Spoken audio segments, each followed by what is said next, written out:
¿Por qué no abre su Biblia en Primera de Juan? Primera de Juan es un libro bonito, hermoso. Y vamos a observar hoy el capítulo 2.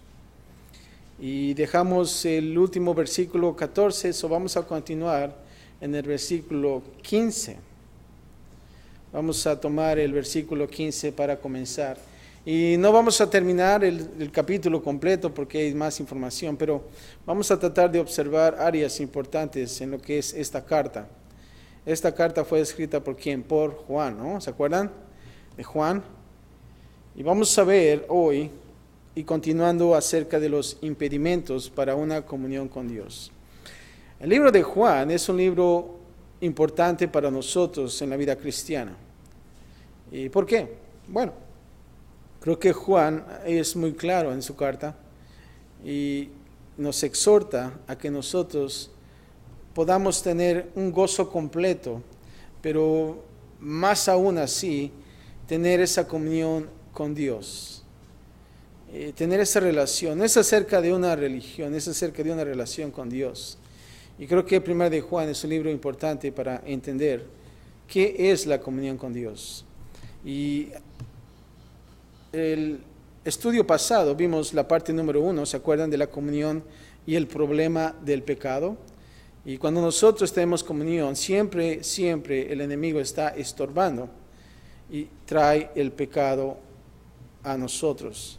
Y no solamente eso, pero también vimos en la parte número 2 lo que es la madurez espiritual. Y observamos acerca de los padres, acerca de los jóvenes, acerca de los hijos. ¿Se acuerdan de que los jóvenes tenían mucha potencia, ¿no? mucha fuerza en ellos? Y realmente Juan hace un énfasis en los jóvenes, aquellos jóvenes que están peleando, siempre están en la victoria, peleando en contra del pecado.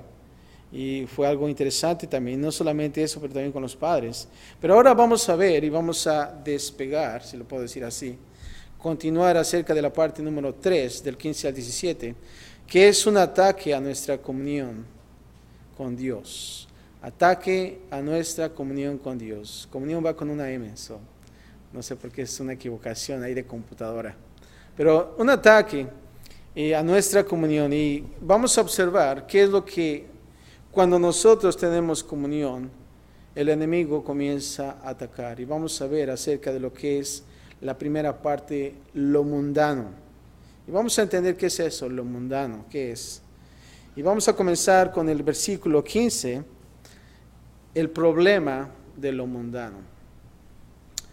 Y vamos a leer el versículo 15 y dice así: no améis al mundo, ni las cosas que están en el mundo. Si alguno ama al mundo, el amor del Padre no está en él. Ahora, aquí en el versículo 15, en la primera parte, cuando dice, no améis al mundo, aquí observamos que Juan nos ha dicho que si caminamos en la oscuridad del pecado y decimos tener comunión con Dios, ¿qué estamos haciendo en el capítulo anterior? Estamos mintiendo. En el capítulo número 1, versículo 6 dice que si realmente nosotros caminamos en la oscuridad y decimos tener comunión con Dios, entonces somos mentirosos. Ahora aquí, si observas, Juan señala un área específica de pecado. Pero ¿sabes qué? Esta área específica amenaza nuestra comunión con Dios. ¿Y qué es?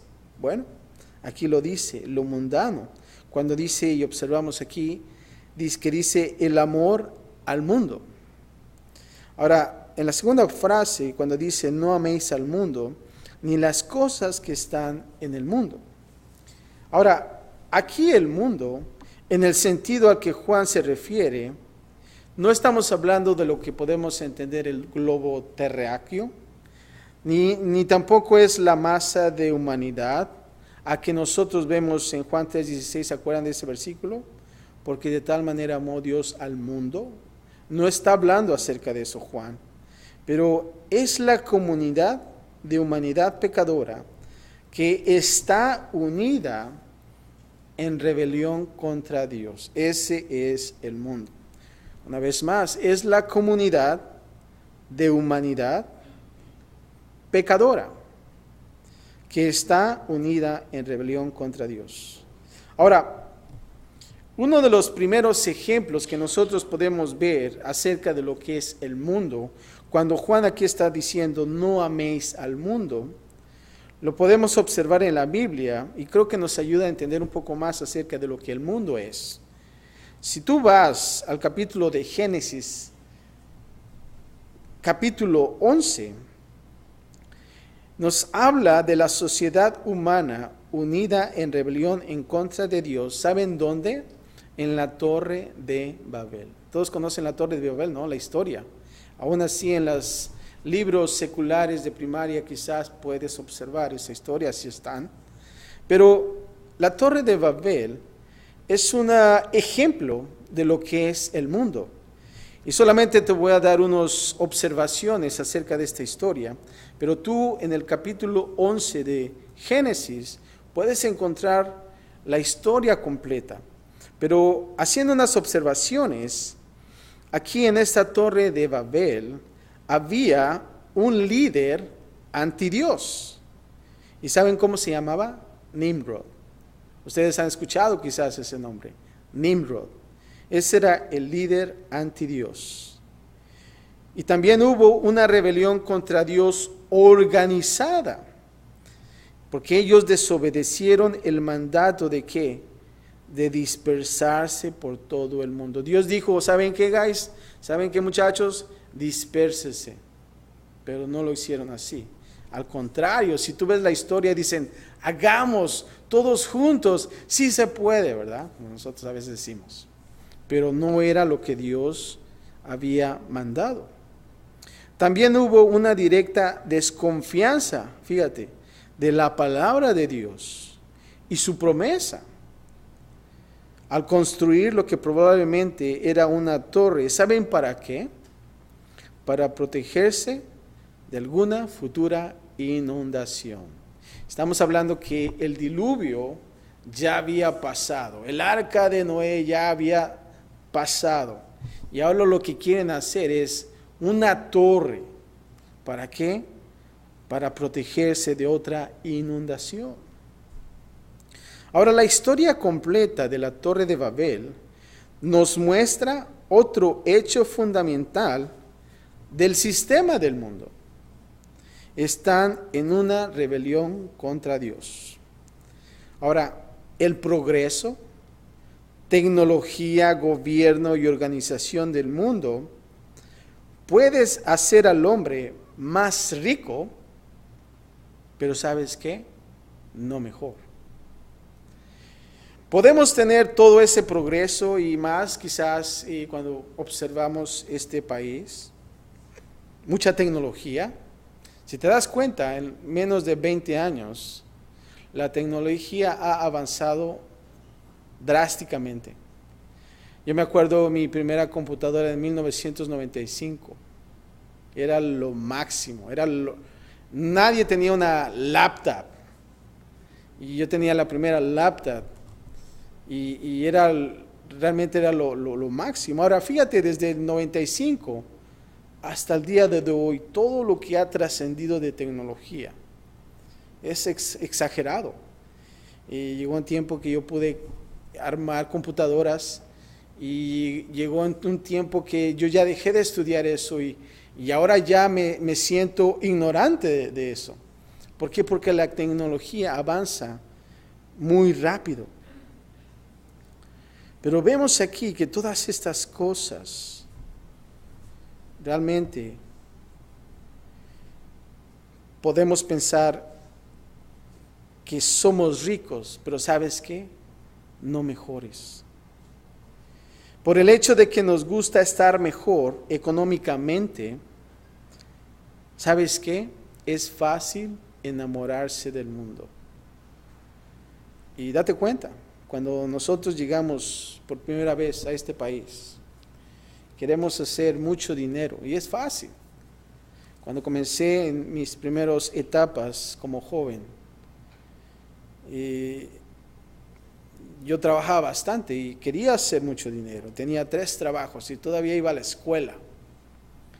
¿Y cómo le hacía? No sé. Era joven en esos tiempos. Pero yo gastaba como un adulto y estaba todavía en la secundaria. Y tenía carro, cosa que mis amigos no lo tenían. Realmente era un progreso, pero ¿sabes qué? No era mejor. Puedes tú perderte, enamorarte del mundo. Finalmente aquí la historia, regresando a la Torre de Babel, nos muestra que el sistema del mundo, tan impresionante y ganador como parece ser, ¿sabes qué? Nunca será mejor que Dios. Llegó a un punto en que en mi vida dije, no más, esto no es para mí. El propósito que Dios me ha mandado a este lugar es para caminar con Él, para realmente dar mi vida totalmente, 100% a Dios. Y dejé de trabajar y me volví más en las cosas de Dios. El Señor, aquí en la Torre de Babel, acabó con la rebelión de toda esta gente fácilmente. El sistema del mundo nunca le ganará a Dios. Eso debemos de entenderlo. Ahora observen el versículo 15 del capítulo 2 de 1 de Juan. Y dice así: si alguno ama al mundo, el amor del Padre no está en él. El amor por el mundo es incompatible con el amor al Padre. Y a través de los siglos, los cristianos han tenido que lidiar de diferentes maneras con la atracción magnética, si lo puedo decir así, del mundo. En un tiempo se pensó que si realmente eras un cristiano comprometido y realmente querías amar a Dios en vez del mundo, ¿sabes qué? Dejarías la sociedad humana. Y quizás a lo mejor te meterías a lo que se llama monasterio, ¿verdad? Y a veces pensaba, pues, ¿por qué no nosotros todos los cristianos hacemos una comunidad cristiana? Compramos una isla y todos los cristianos nos vamos para ese lugar. ¿No sería formidable? Qué bonito sería, ¿no? Puro kumbaya mailor, como dicen por ahí. Pero ¿sabes qué? Esta propuesta quizás, o a lo mejor otras propuestas que buscan sacarnos del mundo, podemos observar 2 problemas. El primer problema es que traemos nosotros al mundo con nosotros, a ese lugar. Si nosotros nos vamos a esa isla, todos los cristianos, te vas a dar cuenta que todavía va a estar ahí las cosas del mundo. Y no solamente eso, pero ¿sabes qué? El otro problema es que Jesús, escucha esto, tenía el propósito de que estuviéramos en el mundo, pero que no fuéramos del mundo. Y vemos esto en su oración por nosotros en Juan capítulo 17 del 14 al 18, si lo quieres buscar en tu casa para más información. Pero vamos a observar ahora el carácter del mundo. Y dice así el versículo 16: porque todo lo que hay en el mundo, y aquí es lo más importante si quieres saber lo que hay en el mundo, escucha esto: los deseos de la carne, los deseos de los ojos y la vanagloria de la vida no provienen del Padre, sino ¿de dónde? Del mundo. Y si alguien te pregunta cuáles son las cosas del mundo, ¿qué es? El deseo, los deseos de la carne, los deseos de los ojos y la vanagloria de la vida. Ahora, aquí observando la primera parte cuando dice, porque todo lo que hay en el mundo. Aquí observamos el carácter del mundo se expresa a sí mismo. ¿Por qué? Por los deseos de la carne, los deseos también de los ojos y la vanagloria de la vida. Estos deseos, escucha esto, buscan alejar nuestra propia carne y llevarla hacia el pecado. Ahora, aquí la idea detrás de lo que dice la vanagloria de la vida es alguien que vive por la superioridad sobre otros, mayormente impresionando a los demás con apariencias externas, aún a través del engaño, ¿verdad? Y date cuenta cuando alguna persona que es vanidosa, ¿verdad? Siempre están demostrando la superioridad en otras personas. Para tener la idea de cómo funciona el mundo, ¿por qué no pensamos acerca de los anuncios comerciales que tú puedas recordar en la televisión? Creo que es lo más que se puede acercar al ejemplo. ¿Qué es? Cuando tú ves un comercial, está ese deseo de la carne. Y no solamente eso, pero también de los ojos. Es atractivo. Y no solamente eso, pero ahora tú quieres lo mismo. La vanagloria de la vida. Ellos probablemente tienen una poderosa atracción. Muchos de los mejores anuncios, ¿saben qué? Atraen los tres. Si tú dices, ese es un buen comercial, es porque estás envuelta en esas tres cosas. Quizás aquí observamos, Juan pudo haber tenido en mente la primera búsqueda del mundo. ¿Y saben cuál fue? La de Eva en el jardín del Edén. Y tú lo puedes ver en el Génesis 3:6. Y vamos a hacer unas observaciones también acerca de esto. Fíjate que Eva en el jardín del Edén, se dice que ella tomó del fruto prohibido cuando vio que el árbol era bueno para comer. Ella pensó en qué tan sabrosa sabía la fruta y cómo satisfaría su carne. Ella fue, ¿saben qué? Tras el deseo de la carne. Eva, en el jardín del Edén, se dice que ella tomó el fruto prohibido cuando vio la fruta que era agradable a la vista. Ella vio la hermosa y antojable que estaba. Ella fue tras el deseo de los ojos. Eva también en el jardín del Edén se dice que tomó del fruto prohibido, ¿saben qué? Cuando creyó que era deseable para hacerla sabia. Ella fue tras la vanagloria de la vida. Y si te das cuenta, el pecado te atrae de esa manera. El deseo de la carne, los ojos y la vanagloria. Eso es el mundo.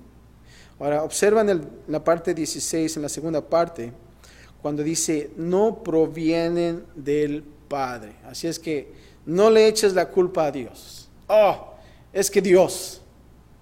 No. Sino que vienen ¿de qué? Del mundo. Y aquí observamos, y esto explica por qué los deseos de la carne, los ojos y la vanagloria son pecado. Aunque se sientan bien y satisfagan algo en nosotros, no deja de ser pecado.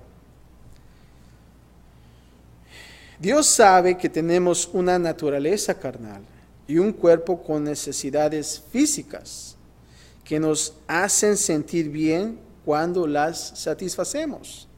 Sin embargo, escucha esto, no está en la naturaleza de Dios influenciarnos hacia los deseos de la carne.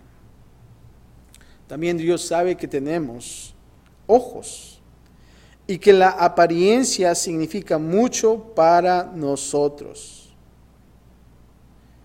Y aquí observamos, Él hizo un mundo hermoso ¿para qué? Para agradarnos, ¿se acuerdan? Pero Dios siempre ve más allá de la apariencia externa y no está en la naturaleza de Dios influenciarnos hacia los deseos de los ojos. Y por último, también Dios sabe que tenemos necesidades emocionales, psicológicas de ser queridos y lograr cosas. Él nos hizo de esta manera, pero no está en la naturaleza de Dios de influenciarnos hacia la vanagloria de la vida. Y debemos nosotros de tener mucho cuidado. En Romanos 12:2, Pablo nos exhorta. Y dice así, te lo voy a leer, dice, no os conforméis a este siglo, sino transformaos por medio de la renovación de vuestro entendimiento, para que comprobéis cuál sea la buena voluntad de Dios. Ahí está la respuesta. La buena voluntad de Dios, agradable y perfecta. Qué gran diferencia. Versículo 17, ahora vamos a ver lo que es la locura de lo mundano. Y dice así el 17, y el mundo pasa, y sus deseos, pero el que hace la voluntad de Dios, ¿qué hace? Permanece para siempre. Ahora aquí cuando dice el mundo pasa, esto es la locura de lo mundano, es lo que revela. Lo que nosotros invirtamos en el mundo, lo invertimos en lo que no puede durar, porque sabes que el mundo pasa. El mundo pasa, esto se ilustra poderosamente en la vida de, ¿saben quién? Otro personaje en el libro de Génesis, Lot. Lot. En los capítulos 13, 14 y 19. Fíjate lo que Lot invirtió en las cosas del mundo y qué es lo que pasó. Y te voy a dar unas observaciones solamente. Pero si quieres saber, si tú quieres invertir en algo, ten cuidado en estas cosas. Fíjate lo que dice. Lot se unió a un verdadero hombre espiritual llamado ¿qué? Abraham. ¿Se acuerdan? Su tío. Sin embargo, Lot era egoísta y escogió para sí mismo lo que consideró más lucrativo. Le dijo a Abraham, escoge a dónde quieres ir. ¿Y qué vio? El verde, los verdes, ¿verdad? Dije, ahí está mejor. Sin considerar las implicaciones espirituales de lo que él estaba haciendo. Financieramente, llegó a ser próspero, pero colocó su tienda, escucha esto, en una ciudad mundana y malvada. ¿Saben cuál era la ciudad? Sodoma. Perdón. Después de un tiempo estaba sentado a las puertas de la ciudad, como uno de los líderes de Sodoma. Es lo que hacían todos los líderes, se sentaban enfrente de las puertas de la ciudad. No solamente eso, él tenía un estatus mundano, influencia, riqueza y comodidad. Sin embargo, todo le fue quitado. En un momento cuando el juicio de Dios cayó sobre Sodoma y Gomorra.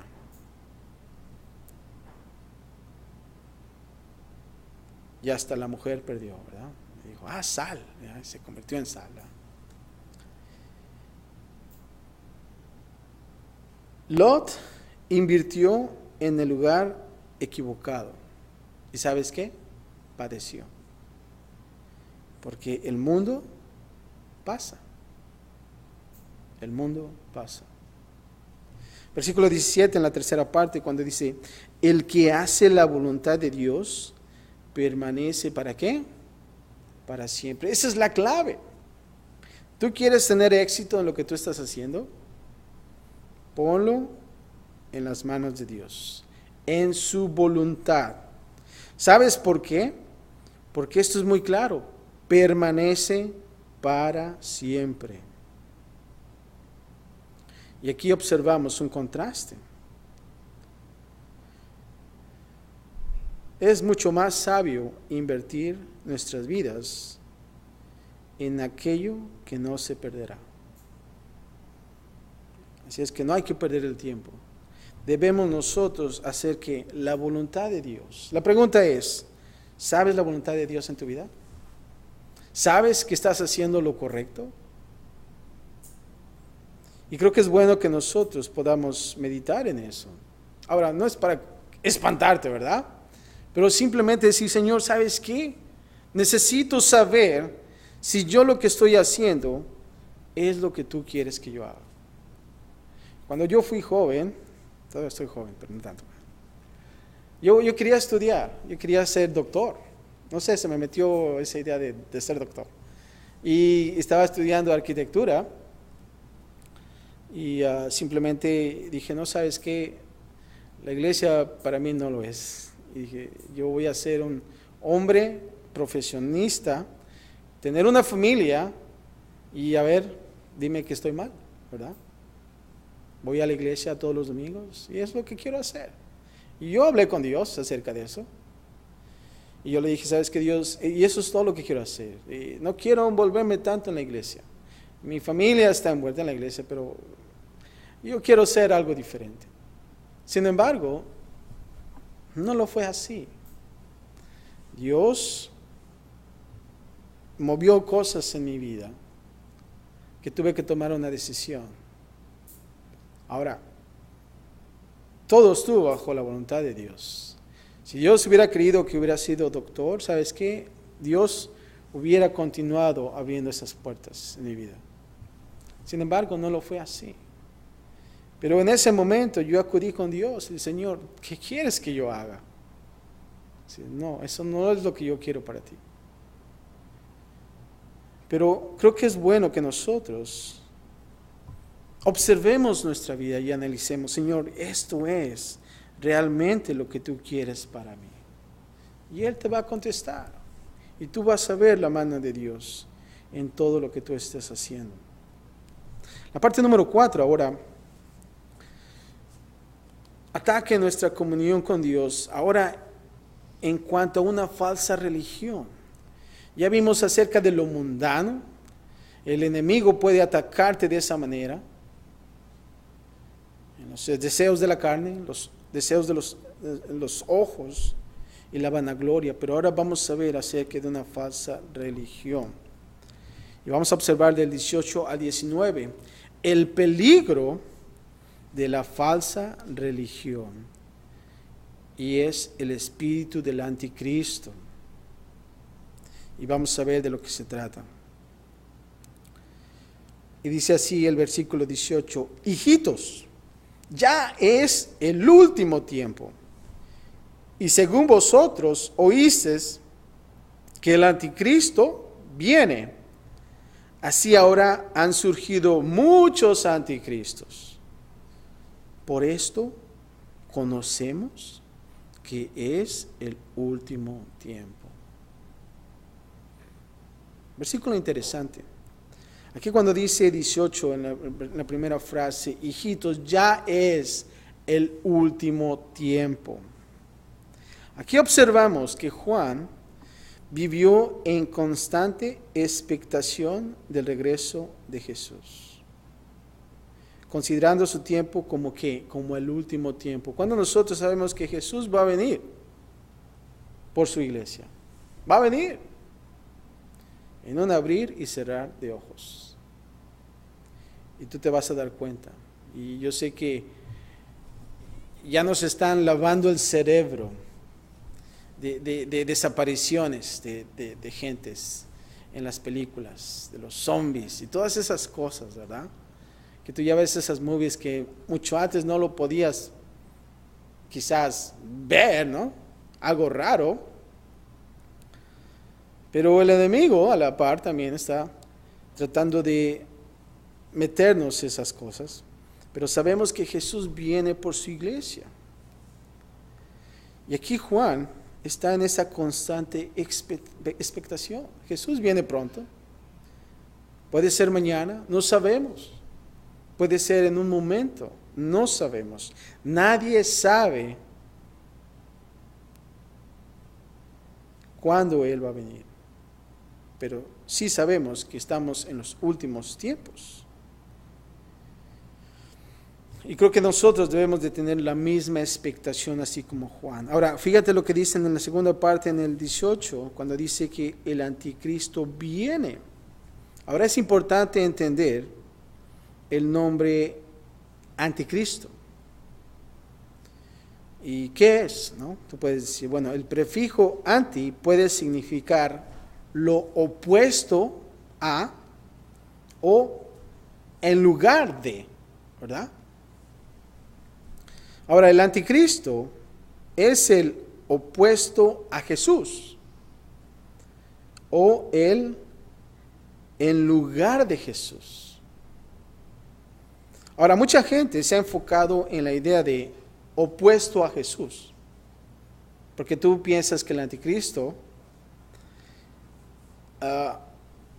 si Jesús anduvo haciendo el bien, Él andará haciendo el mal, ¿verdad? Porque es lo opuesto.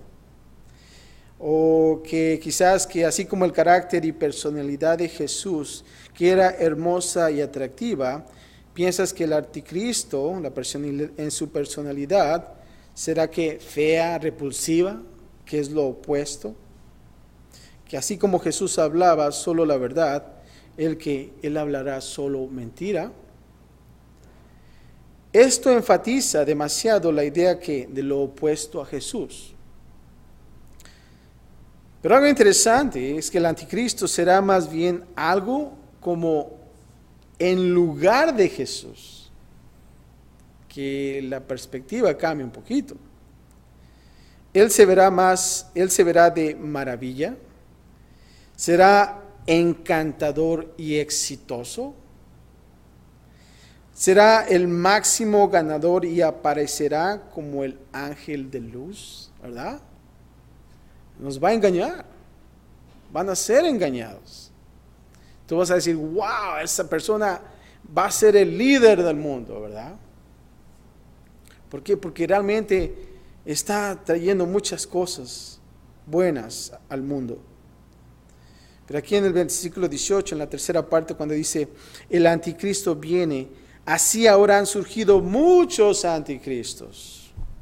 Ahora, aquí hay una diferencia entre el anticristo y muchos anticristos.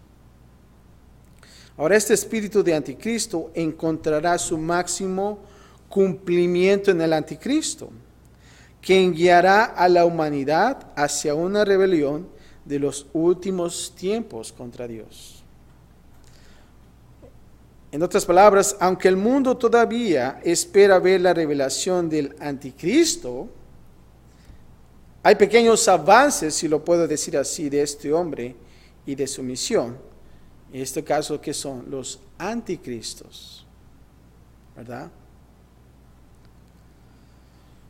Y más adelante, en el último frase del 18, cuando dice, pero esto conocemos que es el último tiempo.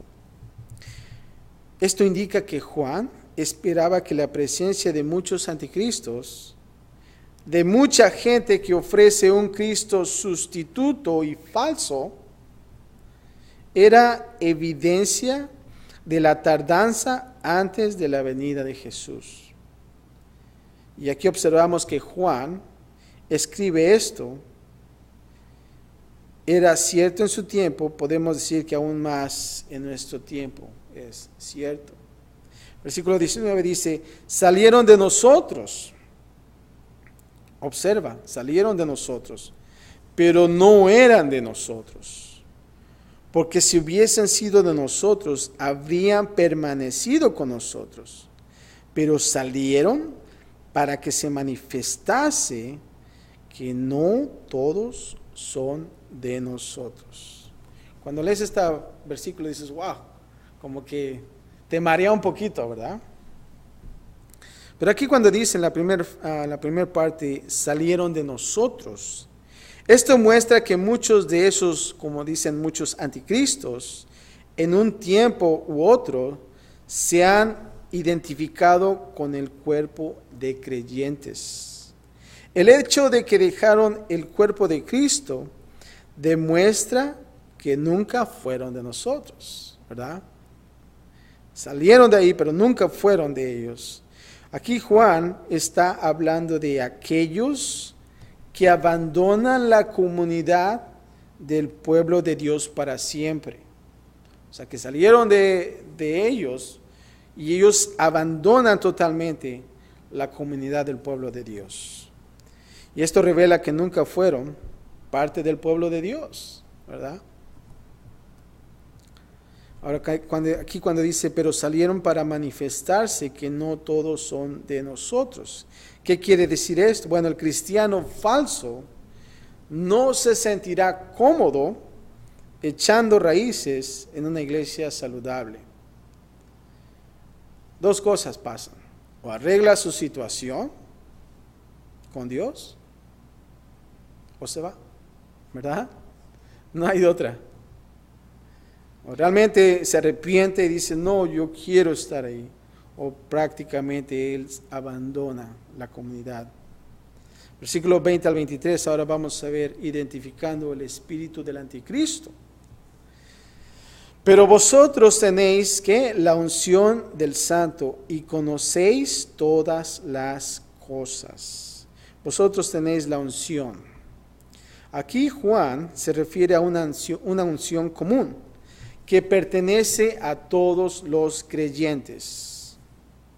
Ahora, esta unción que hace el discernimiento posible para aquellos que lo buscan en el Señor. Cuando dice aquí, y conocéis todas las cosas, te da ese discernimiento. Ahora aquí la idea de la unción, ¿qué es? Es la de ser lleno con y bendecido por el Espíritu Santo. Cuando tú recibes a Cristo Jesús como tu Señor y Salvador, que eres sellado, pero tú recibes esa unción de ser lleno y bendecido por el Espíritu Santo. Esto es algo que es una propiedad común de todos los cristianos y lo que deberíamos de someternos todos nosotros y responder a ello. Cuando dice aquí, y conocéis todas las cosas. Ahora, por la unción a todos los creyentes dada por el Espíritu Santo, como lo observamos, ellos tienen los recursos para conocer la verdad. Esto no quiere decir que los maestros no sean necesarios, pero aquí observamos en esta frase que Juan utilizó una palabra diferente para lo que es conocéis, a las que utilizó la mayoría de las veces. Ahora, con anterioridad la utilizó como conocimiento por experiencia. Aquí, escucha esto, esta palabra de conocéis la utiliza como conocimiento por intuición. Por la unción del Espíritu Santo podemos saber algunas cosas por intuición.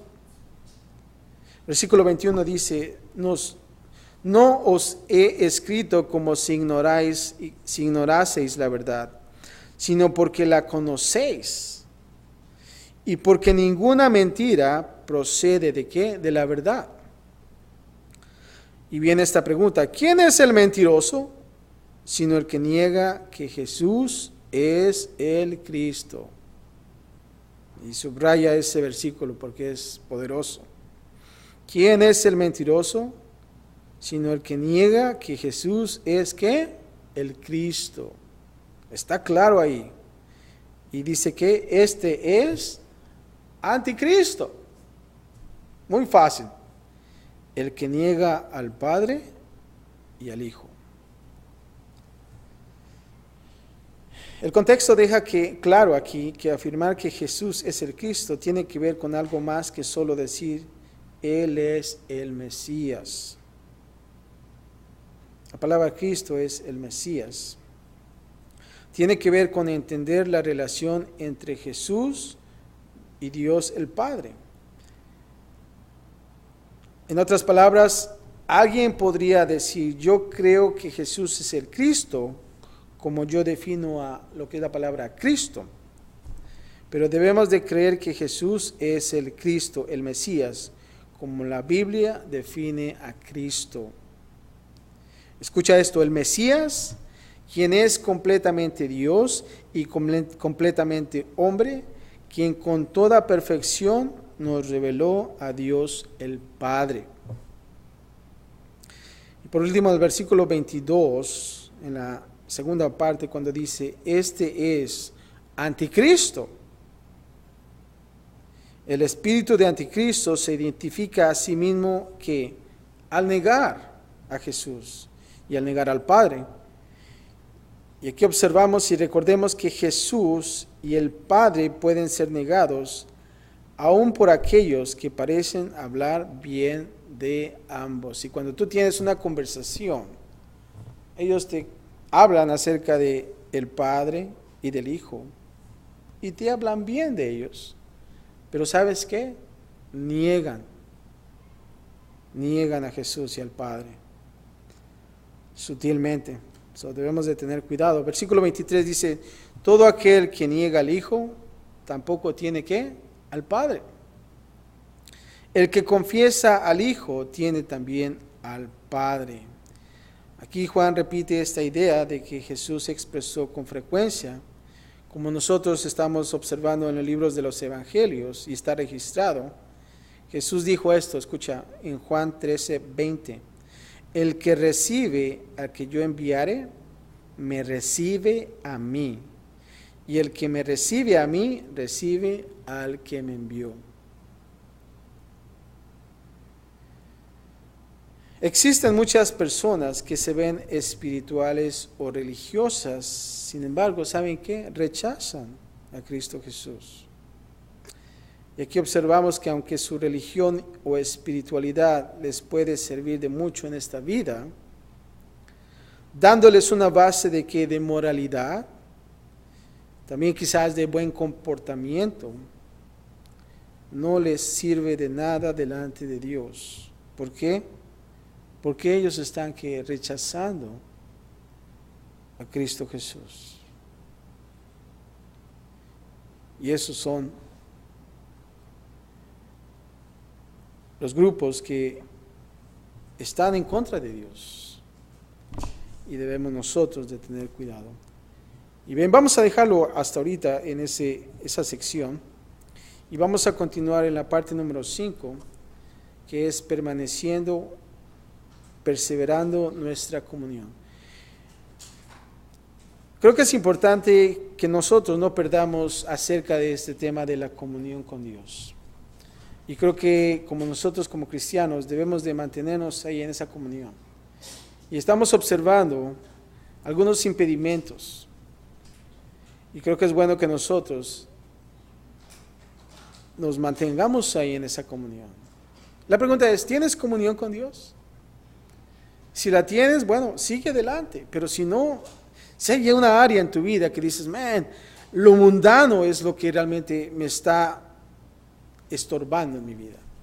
O quizás a lo mejor las cosas de esa falsa religión que está de la misma manera estorbando en mi vida. Recuerda los propósitos que Juan escribió estas cartas. Y uno de ellos era que realmente el enemigo no nos robe el gozo, ¿verdad? Que nosotros podamos estar ahí, en esa relación con nuestro Dios. Padre, te damos gracias, Señor, por esta porción de hoy, Señor, y hemos observado, Padre, estos impedimentos, Señor, y aún así las cosas del mundo, Padre,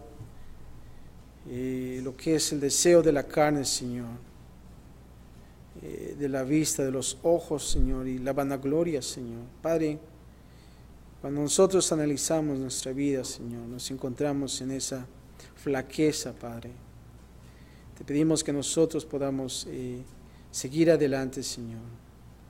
Padre, así como Juan en el estudio anterior, Señor, como la juventud peleaba, Señor, y tenía victoria sobre el pecado.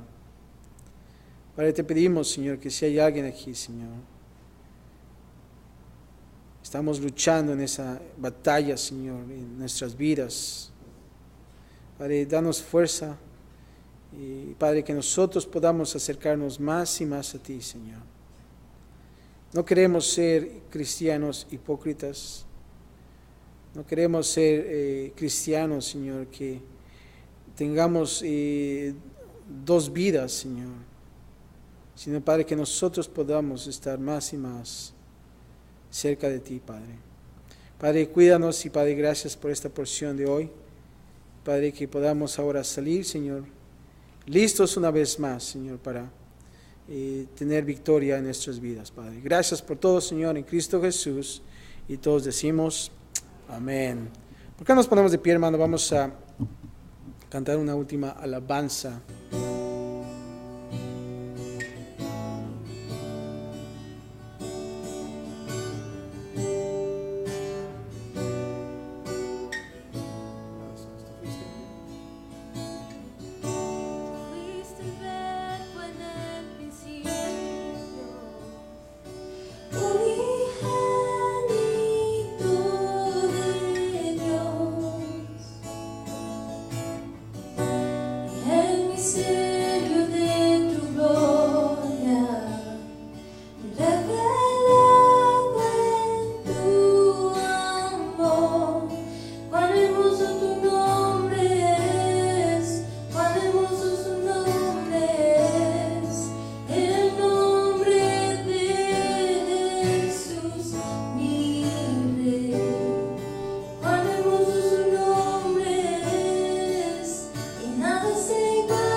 Resucita.